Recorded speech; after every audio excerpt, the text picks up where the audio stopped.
CapCut here is very simple to use. It's like a lot of, okay, I don't know if it's like a lot of other editing platforms because I haven't really used any other editing platforms on desktop except for CapCut. So yeah, I use CapCut. So right now I am scanning my SD card and I'm just moving all of these clips to a folder. Oh, is it gonna do with me? Ah, yes. So it just copied that file to the folder from my SD card. And now I'm gonna go to CapCut here. I'll bring myself in closer. So, using here, let me flip you guys around. That's my closet. Ignore my closet.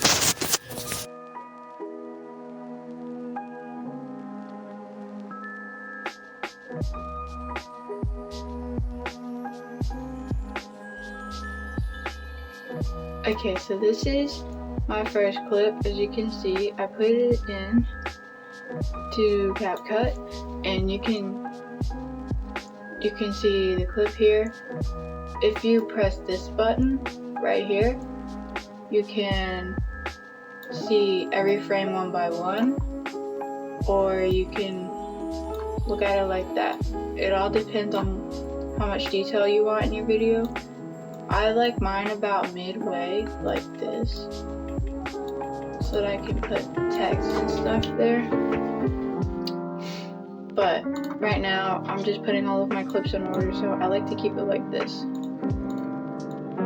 And sometimes I have to make it bigger so that I can move smaller clips, like this one. And I believe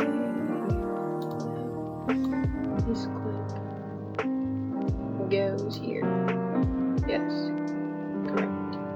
Yo, my camera was struggling. Yo, see, look, it's like, yo, this camera was struggling. Okay, anyways, it's fine, everything's fine. Now that I've gotten all of the clips from my camera, I am going to go to Google Photos because that's where I have all of my clips. I am going to take the clips that I got yesterday and download all of these. Oh, gotta make sure it's at the highest quality first. Y'all, I look rough. But you know what? It's perfectly fine. Okay. And that's all of the clips that I have. It doesn't seem like I have a lot. I usually have like a ton more than this. But this is just what we've got right now. I'm definitely gonna split up these clips because these clips are about 5 to 10 minutes each. So I've got to put all of these in order. And this is why I like this feature where you can make the frame smaller or bigger so that I don't have to keep going back and forth. Alright. So that's the process of importing all of the clips into CapCut. The next step is clipping everything. So what I do is I literally go through and watch everything. Unnecessary parts in the video, I like to just clip it out. So because this video is going to be silent, it's like I don't know if you guys have seen them or not, but they're like those silent vlogs, like the silent baking vlogs. Yo, the lighting on this camera is bound to give somebody a seizure if they speed it up too fast. But yeah, I've got to watch through all of these. Now that it's in order, I get to watch through all of these clips. do this, I like to make the frames just a little bit bigger so it's easier to me to accurately cut these clips. When you click on a video clip, there's this white line around it to show that you've selected it. With video, you can, with the video tab up here, there is scale, which is like the zoom of your video. It can be super small, it can be super big. You can do opacity. All these features that I'm using right now are free, by the way. They've made this new thing called CapCut Pro, and you have to like pay for certain features on here now. They do have a stabilizing feature. If you're like walking around and your camera's a little shaky, you can stabilize it. All the other features are not free. If you go to cutout, which is basically like if you have a green screen, you can go to chroma key, use the color picker to choose green. I'm gonna show you guys real quick. And boom, everything green, gone. Not even there. And that's what chroma key is. And they have auto cutout, which is like you cut out human figures. This is the masking tool.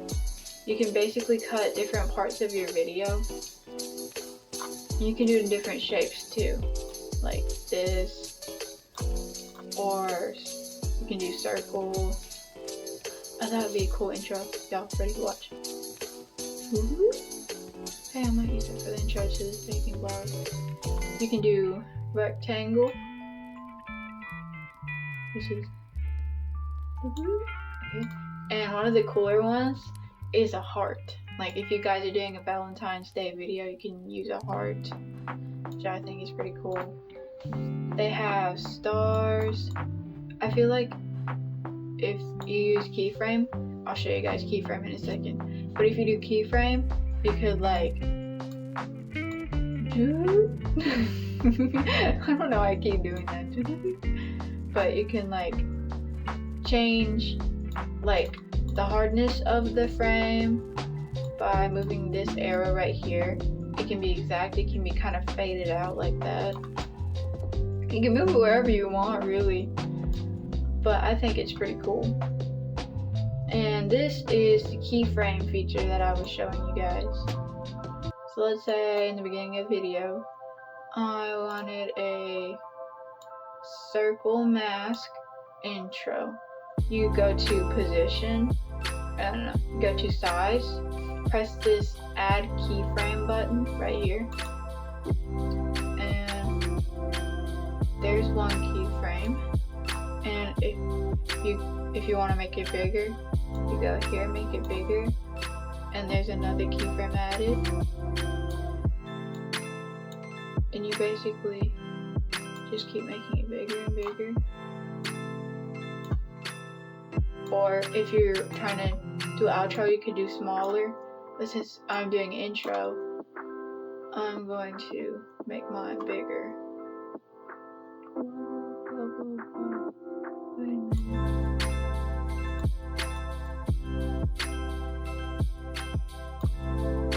Because it's so huge, I am struggling to and it's a little small. Oh crap. Oh, malfunction. Oh, no, that's good. And now watch.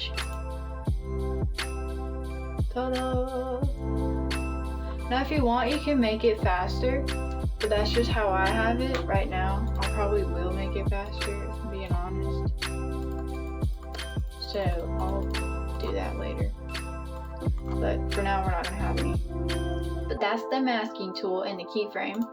And enhance is all pro features. I don't have any pro. I don't have CapCut Pro. And for audio, you can obviously volume, fade in the volume, fade out the volume. This is a silent video, so I have 0 volume. And if you really wanted to, you could use echo. Here, let me turn on the audio so I can show you guys. If I wanted it to sound like a vinyl, like my voice audio is coming from a vinyl, you use this tool.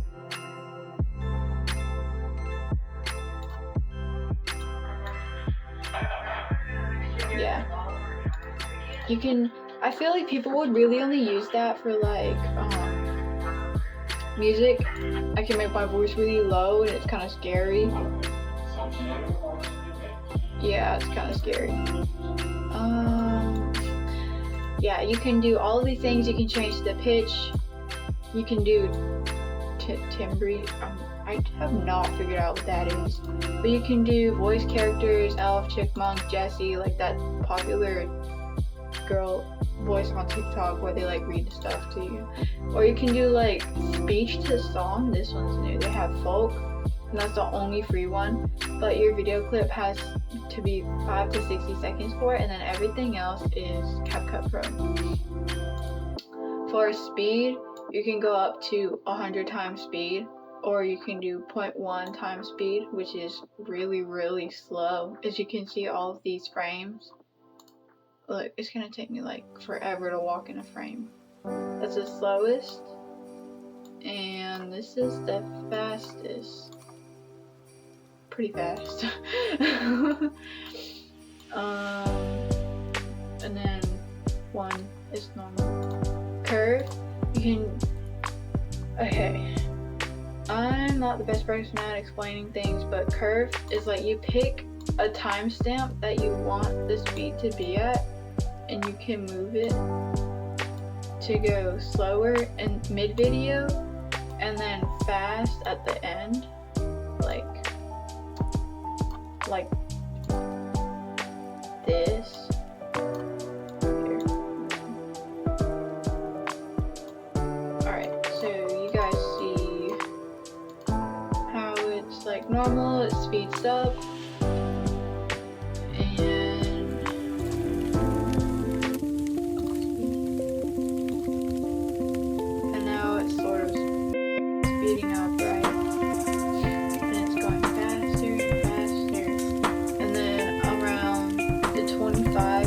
Mark, it's gonna start going slower because of the customized curve. Now, if you want to do montage, they have custom set speeds. You can do bullet, jump cut, flash out, flash in. I think I've used montage and something different before, but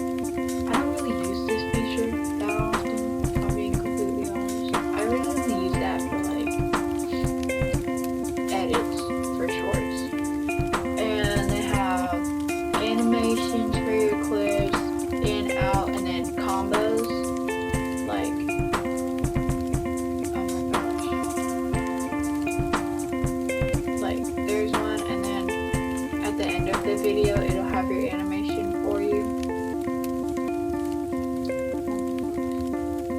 Okay, here you go. Here's the animation for the end of the video.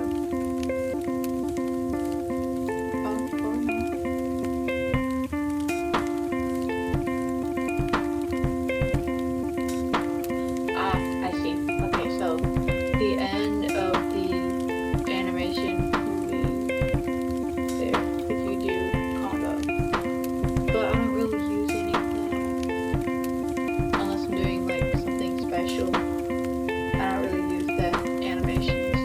done explaining the features. And then adjustment is like colors. You can change the temperature to super warm, super cold. Mine's in the middle. I'll probably change that up a little bit. You can do a pink hue. You can do green. I personally don't like, but if you want to use this. Saturation point, black, very vibrant. It's whatever you feel like looks best. You can change brightness and everything. Contrast. That looks like a faded picture. You can do highlights, shadows, whites, which is like white points, basically, if you guys know what that is. Blacks, black points. Illumination is like, it's kind of like brightness, but it's a little bit different. And then effect, especially special effects like sharpen. If you want to go for a 90s look, you can fade it, and you can do this sort of thing if you want. It's interesting, but those are the basic adjustments. HSL, I'm not going to get into too much detail with this one because it's just a lot to go through. I'm not even done going through all these features. I spent like, I don't know, 10 minutes explaining some of the basic stuff to you guys. But basically you can control hues. And what that means is, if you see this red ball right here, I can make it stand out more or stand out less. See, it looks brown in the video. But if I really wanted something like, my sweater's not this dark green in real life, I could make it brighter if I wanted to, like this. That's about the actual color of my sweater in real life. I don't use this feature too often unless I do notice that some of the colors are off. And if you have no idea what color anything is, I just look around in the frames, like see this? I can make that really opaque, or I can make it completely gray with the saturation. And that's one thing that I really like. If you don't want to have to go through every single clip and do all of this, you can literally just press apply to all. So now everything is the same, all of my colors are the same. This, you can make it very bright, very dark with just the curves. But if you really wanted to, you can change it up a little bit, make yourself look really creepy. Do whatever you want. And then color wheel. This is the pro feature, but you can literally change the colors of your shadows, tint, and everything. I think this is really nice for people who do special effects type stuff. And those are your basic features for video, audio, speed, animation, and adjustments. Yay!